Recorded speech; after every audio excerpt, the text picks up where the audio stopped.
ბრუნდებით პირდაპირ ეთერში კახეთში მევენახეთა აქციები გრძელდება მოთხოვნა უცვლელია ყურძენზე ფასის ზრდა. სოფლის მეურნეობის მინისტრის მოადგილე ვითარების მმართველობაზე საუბრობს და აცხადებს, რომ სახეები, რომლებიც აქციებზე ჩანდნენ, ნაციონალური მოძრაობის აქტივისტები არიან და ბევრ მათგანს ვენახიც არ აქვს. დღეს 20-30-ის მთავარი თემა მევენახეთა პროტესტს დაეთმობა. ჩვენი სტუმრები კი სოფლის მეურნეობის მინისტრის მოადგილე ლევან დავითაშვილი და კომპანია თბილ ღვინოს დამფუძნებელი ზურაბ მარგველაშვილი არიან. ბატონებო, მოგესალმებით და ძალიან დიდი მადლობა, რომ დაგვეთმეთ დრო.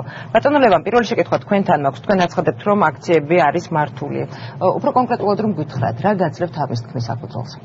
კი ბატონო, მოგახსენებთ, ჩვენ გვაქვს ამის საფუძველი იმის გამო, რომ ჩვენ ხედავთ ადამიანებს, რომლებიც მართლაც აქციებზე მონაწილეობენ და კონკრეტული რომელიღაც პარტიების წარმომადგენლები ან აქტივისტები არიან და ეს კარგად იცის ძალიან იქ ადგილობრივმა მოსახლეობამ. მინიმუმ ეს განცხადება, როდესაც გავაკეთე, მინდოდა რომ საზოგადოებასაც ეს ინფორმაცია ჰქონოდა. ხშირ შემთხვევაში ასეთი ადამიანები პროვოცირებას უწევენ, რა თქმა უნდა, მევენახეებსაც და არ არის საუბარი იმაზე, რომ აქ მევენახეები არ მონაწილეობენ აქციებში, მევენახეებიც ერთვებიან, მაგრამ სწორედ ეს მინდა გითხრათ, თქვენი საუბრის და ამ განცხადებების პარალელურად აქციები გრძელდება კახეთში ხომ? რას ეკეთებს სახელმწიფო, ვთქვათ, ან რა შეხედავს ხელისუფლება გამოსავალს? კი ბატონო, მოგახსენებთ, პირველ რიგში ეს არის მართლაც პროვოკაციები, იმიტომ რომ მევენახეებს, რომელსაც რა თქმა უნდა, წელს ნაკლები შემოსავლის მოლოდინი აქვს ვიდრე შარშან, იმიტომ რომ შარშან იყო პიკურად მაღალი შემოსავალი. ბუნებრივია აქვს განწყობა, რომ მას სურს დაახლოებით იგივე ან მეტი შემოსავალი მიიღოს და ჩვენ შეგვიძლია თითოეულმა ჩვენგანმა წარმოვიდგინოთ ჩვენ თავზე, როდესაც ადამიანს შემოსავალი გარკვეულწილად უმცირდება, ეს მისთვის არ არის სასარგებლო მდგომარეობა, ასასიამოვნო მდგომარეობა. ანუ ეს არის გარკვეული ნიადაგი იმ ადამიანებისთვის, ვინც დაინტერესებულია პროვოკაციებში, რომ გამოიყენოს ეს. რაც შეეხება დღევანდელ სიტუაციას, ხელისუფლებამ გააკეთა მაქსიმუმი იმისთვის, რომ მთელი წარიმართოს ორგანიზებულად და ამავე დროს დაკმაყოფილებული იქნას ინტერესები როგორც მევენახეების, ისე მეღვინეების, ანუ დაბალანსდეს ინტერესები და რთველი პასუხისმგებლობიანად ჩატარდეს, ისე რომ მეღვინეობის დარგს არ შეექმნას განვითარების პრობლემა. კერძოდ რაში მდგომარეობს ეს? მიუხედავად შექმნილი ვითარებისა, რაც გულისხმობს გარკვეულწილად შემცირებულ მოთხოვნას ყურძენზე, დღეს კერძო კომპანიების მხრიდან სახელმწიფო მაინც ჭარბი მოსავლის გარანტირებულად შეძენის ვალდებულებას იღებს მოსახლეობის მიმართ, რაც მე ვფიქრობ ძალიან დიდი ესეთი საქმეა, რასაც სახელმწიფო ამ შემთხვევაში აკეთებს. ამავე დროს შენარჩუნებულია სუბსიდიების ის დონე, რაც იყო შარშანდელ წელსაც, მიუხედავად იმის, რომ ჩვენ ვამბობთ, რომ სუბსიდირების მექანიზმი არ არის ჩვენი ინტერესი, ჩვენ გვინდა კონკურენტუნარიანი სოფლის მეურნეობის, მით უმეტეს მევენახეობის დარგის ქონა, უბრალოდ ვითვალისწინებთ იმ გარემო ფაქტორებს, რაც გულისხმობს პრობლემებს საექსპორტო ბაზებზე.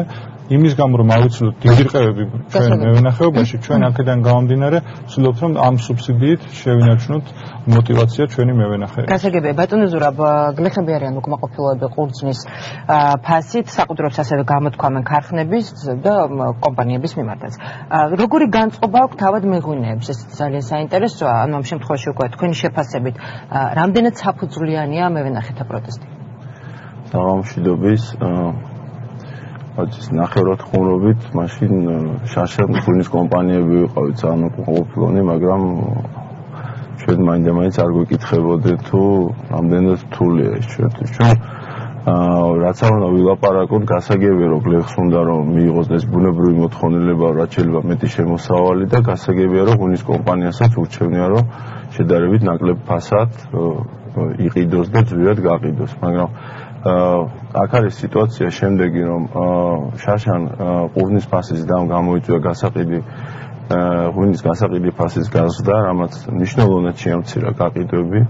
ამას დაემატა მეორე ტალღა, რომელიც ასე ვთქვათ დაკავშირებული არის რუსეთის წინააღმდეგ გამოცხადებული ფინანსური სანქციების გამო, რომელმაც გამოიწვია რუსული ვალუტის რუბლის ასე ვთქვათ მნიშვნელოვანი შემცირება და ამან გამოიწვია მოსახლეობის ყიდულობით უნარიანობის შემცირება. მოგეხსენებათ, ღვინო არ არის პირველადი მოხმარების საგანი, შესაბამისად შემცირდა. ციფრებში ვავიღოთ, გასული წლის ორ კვარტალთან შედარებით 2015 წლის ორ კვარტალში ქართული ღვინის ექსპორტი რუსეთში არის შემცირებული 60%-ით. ეს არის ყველაზე მაღალი პროცენტულობა. მე შემიძლია გითხრათ, რომ ესპანური ღვინის იმპორტი რუსეთში 20%-ით არის შემცირებული, ჩილე არის დაახლოებით 27-28%-ით, იტალია არის დაახლოებით 30%-ით და ჩვენ ვართ ქართველები 60%-ით შემცირებული. შესაბამისად, ჩვენი გასაჭირი გვაქვს ღვინის კომპანიებს, გვაქვს უზარმაზარი ფინანსური სასესხო ვალდებულებები აღებული, შესაბამისად გვაქვს ძვირადღირებული ღვინო მასალები, რომლის გაყიდვაც დღითი დღე კიდევ უფრო ძნელდება, იმიტომ რომ ინფლაცია რუსეთში, უკრაინაში, ბელორუსიაში, იგივე აზერბაიჯანში და ახლახანს ყაზახეთში, ასე ვთქვათ, კიდევ უფრო რთულ ფორმებს იღებს. შესაბამისად, მთელი კომპანიებს საერთოდ არანაირი საჭიროება არ გააჩნიათ ღვინო მასალების მარაგის შექმნის, ანუ ყურძნის შეძენის და ამიტომ ძალიან მარტივია რა, რომ ფასი იქნება ყურძნის იმდენი, რამდენიც იქნება მოთხოვნა. კი ბატონო, გასაგები. ბატონო ლევან, საინტერესო თქვა, როგორ ხდება იგივე ყურძნის ფასის დადგენა და ასევე საინტერესო თქვა, რა ფორმით მონაწილეობს სახელმწიფო. კი ბატონო, მოგახსენებთ, ჩვენ ძალიან მნიშვნელოვანია აქ გავიაზროთ ის, რომ სახელმწიფოს ვალდებულება როგორც დარგის გადარჩენაზე და მის განვითარებაზე ზრუნვა, ისე მევენახეების ინტერესების დაცვა. აქედან გამომდინარე, ჩვენ რაღაცნაირად დაბალანსებული პოზიცია გქონდეს. იყო მახინჯი პრაქტიკა და ჩვენ ფაქტიურად ბევრი სამწუხაროდ მახინჯი პრაქტიკის მემკვიდრენი გახლავართ, როდესაც სახელმწიფო უხეშად ერეოდა და ქმნიდა კონკურენციას კერძო სექტორის მიმართ, რაც აბსოლუტურად მიუღებელია. ამ შემთხვევაში ჩვენ ვაზარავთ კერძო სექტორს ისე, რომ მას განვითარების ხანგრძლივ პერიოდში განვითარების პერსპექტივას მოუყავთ.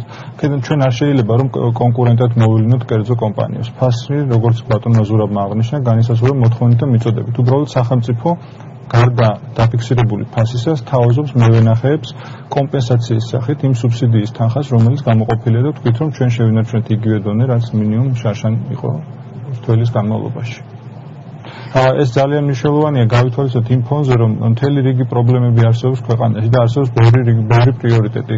მოხდა ბიუჯეტის პარამეტრების კორექტირება, არის ეკონომიკური პრობლემები და ასე შემდეგ. მიუხედავად ამისა და ყველა სოციალური ვალდებულების, რაც სახელმწიფოს გააჩნია, ჩვენ ამას მიუხედავად ამის ვიდანჩვენთ სუბსიდიას მევენახეობის. კი ბატონო, გასაგებია ბატონო ზურაბ, თქვათ არის ყურძენი სათანადო დამწიფებული იმისთვის, რომ მისგან თქვათ მაღალი ხარისხის ღვინო მიიღონ და დაიწუროს, თქვათ რამდენად შეესაბამება იგივე ყურძნის შაქრიანობა და სხვა პარამეტრების ამავდროულად სტანდარტებს. ეს წმინდა ტექნიკური საკითხი არის.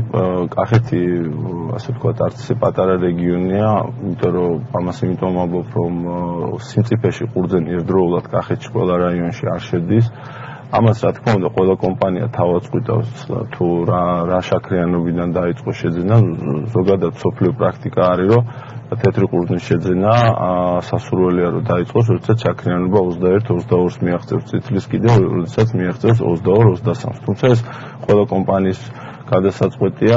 მე ვფიქრობ, რომ ჩვენ ალბათ იმ რეჟიმიდან უნდა გამოვიდეთ, რომ სახელმწიფო იყოს ყოველ წელს რაღაც ცეცხლის ჩამქრობის, ასე ვთქვათ, როლში, რომ აბა გლეხი ეკაჩება ღვინის კომპანიებს, რომ მეტი გადავიხადეთ, ჩვენ კიდევ თავის მართლების პოზიციაში ხანდახან გვიწევს, რაც ჩემი აზრით მიუღებელია, რომ ჩვენ თავს არ უნდა ვიმართლეთ, ჩვენ ვიყიდით იმდენს, რამდენიც გვჭირდება და თუ ეს ვინმეს არ მოწონს, ეს მისი პრობლემაა რეალურად და სახელმწიფო ამ პრობლემის მოგვარებაში გლეხს ეხმარება იმ სუბსიდიით დახმარებით და საერთოდ ჭარბი ყურძნის შეძენით და აქედან გამომდინარე, მე ვფიქრობ, რომ ეს გლეხი, რომელსაც თავისი შრომით აქვს მოყვანილი ყურძენი, იმას არანაირად არ აინტერესებს, ან სახელმწიფო ზედმეტად გააღიზიანოს, ან კომპანიებთან გაიფუჭოს ურთიერთობა, რომლებთანაც წლების განმავლობაშია ყურძენს საბარი. ჩვენი გამოსავალი არის ის, რომ გლეხი უნდა ზრუნავდეს, რომ წლიდან წლამდე უფრო მაღალი ხარისხის და უფრო მაღალმოსავლიანი ვენახი მოიყვანოს, რომ ღვინის კომპანიებს ჰქონდეთ საშუალება, რომ სტაბილური არამაღალი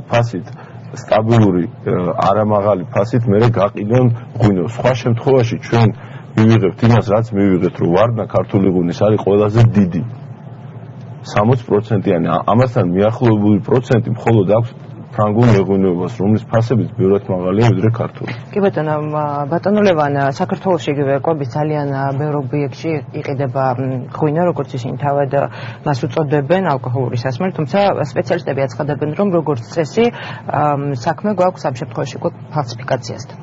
ვთქვათ, ფალსიფიცირებული ღვინის გაყიდვა, გარდა იმისა, რომ მომხმარებლის უფლებებს არ ყოლშა ყოველთვის ძალიან ცნობილია, მნიშვნელოვნად ანგრევს ასევე შიდა ბაზარს, ხომ? ამბობენ ასევე, რომ ფალსიფიცირებული ღვინო რომ არ იყოს საქართველოს ზოგადად საკუთარი ღვინო არც კი ეყოფოდა. ასეთი მოსაზრებაც არაერთხელ მოგვისმენია. ვთქვათ, რამდენად სერიოზულია პრობლემა და ამავდროულად რა კეთდება სახელმწიფოს მხრიდან, თქვენი მხრიდან მის დასარეგულირებლად და მოსაგვარებლად. მოგახსენებთ, ალბათ ამისთვის ერთი ცალკე გადაცემა დაგჭირდება, რომ ჩვენ ღრმა ანალიზი გავაკეთოთ ამ სიტუაციის და მეტი ინფორმაცია მივაწოდოთ მაყურებელს და თქვენს, იმიტომ რომ პრობლემა მართლაც აქტუალურია, ეს კომპლექსურია, ბევრი საკითხია, ბევრი ნიუანსია. ნაწილობრივ მართალიც არის, ნაწილობრივ ხდება ისეთი ღვინის მოხმარება, რომელიც რეალურად არ არის ხარისხიანი, მაგრამ ფალსიფიკაციაზე მინდა გითხრათ, რომ ცოტა ალბათ გაზვიადებულიც არის ასეთი წარმოდგენა, რომ საქართველოში ყველა ჩამოსასხმელი ღვინო, ანუ ყველა საკვებ ობიექტში ღვინო დავუშვათ ფალსიფიცირებულია. ჩვენ გქონდა ინტენსიური კამპანია ამის საწინააღმდეგოდ, ალბათ მაყურებელს მოსახლეობას ახსოვს, რომ პირველად ჩვენ შარშან დავიწყეთ ჭაჭის, ანუ გამოწნეხილი მასის მესამე პირებზე გაცემის აკრძალვა. კერძოდ საწარმოებიდან ეს ჭაჭა აღარ გამოდიოდა და მისგან ფალსიფიცირებული ღვინის წარმოების თვითონ რისკები შემცირდა. ამის გარდა ჩვენ დავიწყეთ ძალიან ინტენსიური კამპანია ყველა განსაკუთრებულ ობიექტში, სულსაც ეროვნულმა სააგენტომ 300 მეტი ინსპექტირება ჩაატარა და ამაზეც იყო ინფორმაცია მედიაში, საიდანაც აღმოჩნდა 40-მდე დაახლოებით ტექნოლოგიის დარღვევა და დაახლოებით 15 ფაქტი, სადაც ფალსიფიკაციის ელემენტები იკვეთებოდა, რომელიც შესაბამის უწყებებს გადაეცა. დაახლოებით ეს პროცენტი გვაქვს ფალსიფიკაციის, მაგრამ რაც შეეხება იმ ყურძენიდან დასაქმებას საქართველოში კი თეორიულად ასეც უნდა იყოს, ჩვენ არ ვიძახით რომ მეურნეობა საქართველოში ვერახების ფაქტობრივ უნდა მცირდებოდეს, არა, პირიქით ჩვენ სტრუქტურა უნდა შევცვალოთ მოხმარების, კულტურა უნდა გავზარდოთ მოხმარების და ხარისხიანი იაფი პროდუქტიც უნდა შეიქმნას ბაზარზე, რომელიც ადეკვატურად შეიქმნება მოთხოვნის შესაბამისად და ეს რა თქმა უნდა გააუმჯობესებს სიტუაციას. კი ბატონო ზურაბ, თქვენი პოზიცია ძალიან საინტერესო იქნებოდა. მინდა გითხრათ, რომ ეს ფალსიფიკაციის პრობლემა არის მნიშვნელოვნად შემცირებული. ჩვენი კომპანიისთვის ნამდვილად ეს ნაკლებად ხელი შემშლელია, იმიტომ რომ ჩვენ როგორც წესი ჩამოსასხმელი ღვინის რეალიზაციით უკვე დიდი ხანი არა ვართ დაკავებული. მინდა გითხრათ, რომ კომპანია თბილღუნოს მიერ წარმოებული პროდუქციის 95%-ზე მეტი არის საექსპორტო და 30-ზე მეტ ქვეყანაში ვიყიდებით. შესაბამისად, ჩვენ მიღებული გადაწყვეტილება, რომ ჩამოსასხმელი ღვინო, იშვიათი გამონაკლისი თუ თანამშრომლს არ ჭირდება, ფაქტიურად ამის რეალიზაცია საერთოდ არ ვახდით.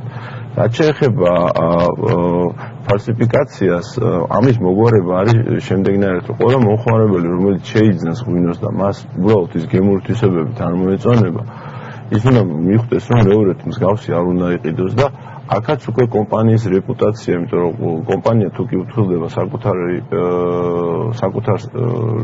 თავის, ასე ვთქვათ, იმიჯს, ხო, ის რა თქმა უნდა შეესწრება, რომ მაღალხარისხოვანი პროდუქცია გაყიდოს, თუნდაც ჩამოსასხმელად. ამიტომ აქაც უკვე საქმე გვაქვს კომპანიის რეპუტაციაზე, თუ ვის მიერ წარმოებულია და ალბათ მომხმარებელმა მეტი ყურადღება უნდა მიაქციოს წარმოებლებს, ვინც არიან მაღალხარისხოვანი.